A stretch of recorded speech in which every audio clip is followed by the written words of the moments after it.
Everyone, good morning. তো সকাল সকাল স্নান করে নিয়েছি, এখন বাজে হচ্ছে 7টা। সমস্ত বাসি কাজকর্ম সেরে এখন হচ্ছে পুজো দেওয়ার জন্য চলে এসেছি। আর হচ্ছে পুজো দিয়ে তারপরে হচ্ছে রান্নাবান্না করবো। তো দেখো বিছনা টিছনা সব একদম ক্লিন করে নিয়েছি, কালকে যত জামা কাপড় ছিল সব একদম কাচা ধোয়া করে দিয়েছি। তো তোমরা সবাই কেমন আছো অবশ্যই কমেন্ট করে জানিও। আর আমার ব্লগটা যদি তোমাদের ভালো লেগে থাকে তাহলে প্লিজ পাশে থেকো। তো এখন হচ্ছে দেখাচ্ছি, দাঁড়াও তোমাদেরকে। দেখো জামা কাপড় দেখো কেচে দিয়েছি।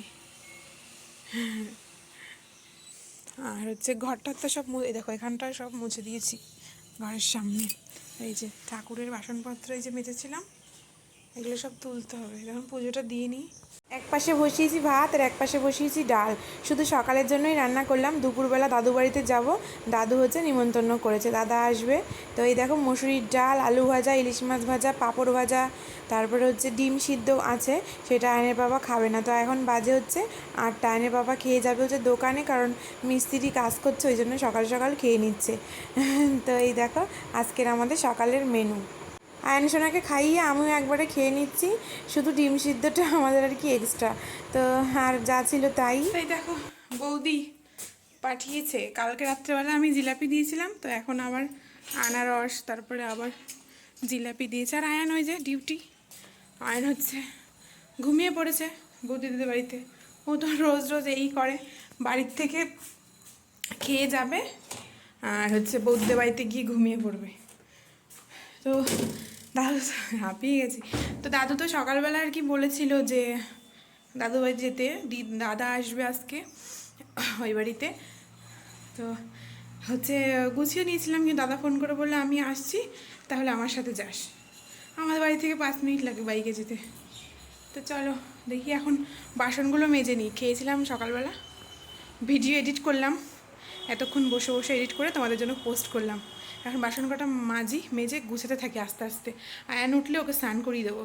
জামা কাপড়গুলো এখন গুছিয়ে নিই, আয়ন এখনও ওঠেনি। এই দেখো সকালে কেচেছিলাম, কালকে সন্ধ্যাবেলা কেচেছিলাম, তো এই দেখো সব জামা কাপড় রয়েছে এখানে। দাদা চলেও এসছে আর আমরা এই যে গুছিয়ে গেছি, বেরিয়েও পড়েছি। ওই যে আয়ান মামার হাত ধরে, সে তো মামাকে পেয়ে বড্ড খুশি।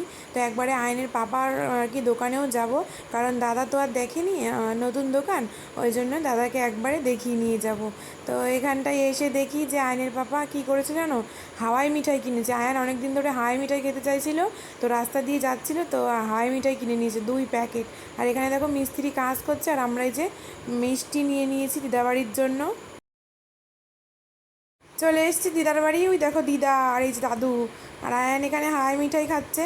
তো দিদা দেখি কি রান্না করেছে তোমাদের একবার দেখি। দেখি চাউমিন, এখানে করেছে শুক্তনি, এখানে আছে কাতলা মাছ ভাজা, এখানে আয়নের মাছের ঝোল আছে, এখানে আছে চাটনি, আর এইদিকে আছে হচ্ছে ভাত, আর এদিকে হচ্ছে মাটন। তো শুক্তনিটা না আয়নের পাপা দাদা খুব ভালো খায়, মানে দিদার হাতের আর কি ভালো খায় আর কি শুক্তনিটা। দিদা দারুণ রান্না করে, দিদার সব রান্নাই টেস্টি অ্যান্ড ইয়াম্মি হয়। আয়নের বাবাও দিদার হাতে শুক্তনি, দিদার হাতে শুক্তনি খুব ভালো খায়।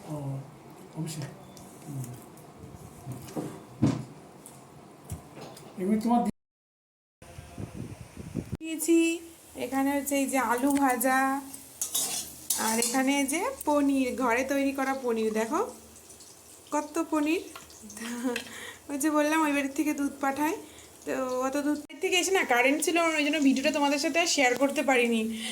কারেন্ট চলে গেছিলো, মানে ভোল্টেজ কম ছিল, ঠিক আছে, ওই জন্য। তারপরে একটু রেস্ট নিয়ে জামা কাপড় সব ধুয়ে দিয়েছি, যত জামা কাপড় আর কি পরে গেছিলাম, তো ওই সব জামা কাপড় ধুয়ে মেরে দিয়েছি। আর এখানে দেখো রাত্রেবেলা অনেক দিন পরে রান্না করছি হচ্ছে ভাত, এখানে হচ্ছে এই যে আলু ভাজা, আর রান্না হবে এই যে পনির।